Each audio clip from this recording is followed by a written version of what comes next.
G'day and welcome back to Maintenance Break. I'm Pete and as always I'm joined by Drew.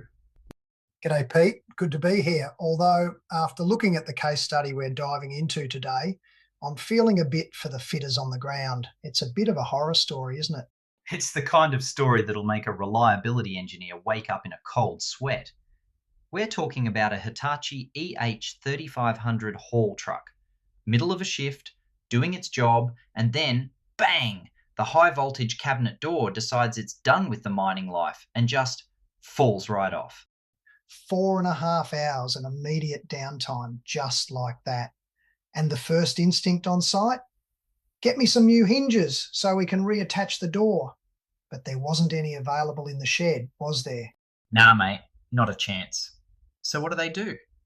They go for the maintenance sin. Cannibalization of another truck. They raid a truck down for maintenance in the workshop, strip the door off it, and slap it on the breakdown unit.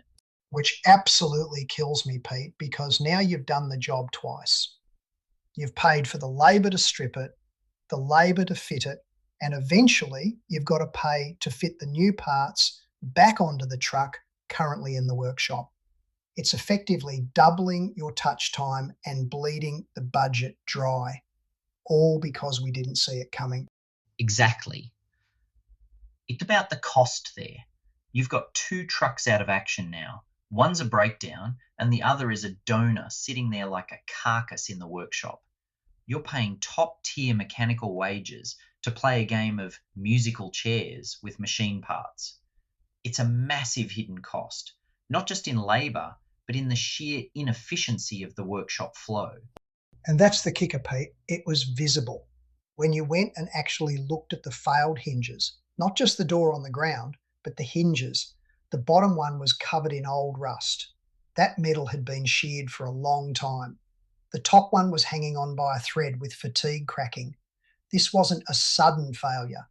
This was a slow motion car crash. Spot on. The PM, the planned maintenance inspection, was done just 48 hours before the failure.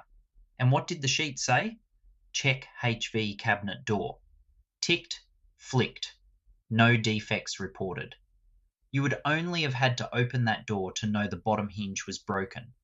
They would have been struggling to close it properly every time, forcing it shut, putting more stress on that top hinge. This is where we need to talk about the why. Why are we doing these inspections? Is it to satisfy an auditor or is it to actually find something? That's the check phase of the PDCA cycle, mate. And it's a process that's broken on many sites.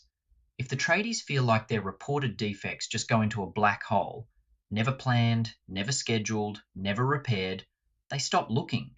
They think, why bother writing it down? It's not going to change the outcome of us repairing it under breakdown. It's a massive blow to performance. If the crew loses faith in the system, they stop being the eyes and ears of the asset. They just become part changers. When they report a crack and it's still there 3 services later, they stop reporting. Suddenly, your planned maintenance is just an expensive way to watch your machines fall apart. And that's a massive cost leak, because finding a part is a logistics problem. Finding a defect is a reliability solution. If we find that crack when it's a tiny line, we schedule a hinge change during a service.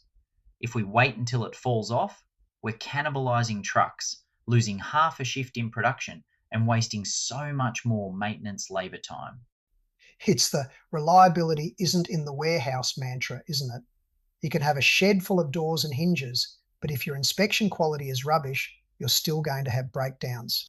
Absolutely. We've got to move from a reactive replace and restock mindset to actual process control. We need to empower the guys on the tools to know that if they find a small item, it's actually a huge win for the site's MTBF, the mean time between failure. It's also about integrity. If you sign that PM sheet, you're saying that asset is fit for purpose. When we tick and flick, we aren't just being lazy, we're actively introducing risk. That door could have fallen while a Sparky or a mate was close by. We're talking a heavy steel component potentially dropping off the deck. That's a life-saving rule conversation right there. So, Drew, if you're the maintenance manager listening to this while driving to site, what's the move? How do we stop the ghost in the machine? You've got to close the loop. You need to show the team that the check leads to the act. If a defect is reported, it must appear in the backlog. It must be prioritised. Once the crew sees that their inspections actually drive the work, that they aren't just filling out paper for the sake of it, the quality of those inspections will transform. Too right. It's about moving the focus from finding parts to finding defects. Let's wrap this one up with the JEBS brake tip. Love it. What have you got for us today? The JEBS brake tip. Tomorrow morning, go out to the floor and pick one completed PM sheet from the last 24 hours. Go to that machine and physically check the check. If the sheet says the cabinet door is fine, but you see a crack or a missing bolt, don't just fix the bolt. Sit down with the team and ask why it wasn't captured. Is the task description too vague? Does the backlog feel like a black hole? Fix the process and the performance will follow. Simple, but bloody effective. That's us for today. Thanks for joining us on Maintenance Break. Take care. And keep those assets running.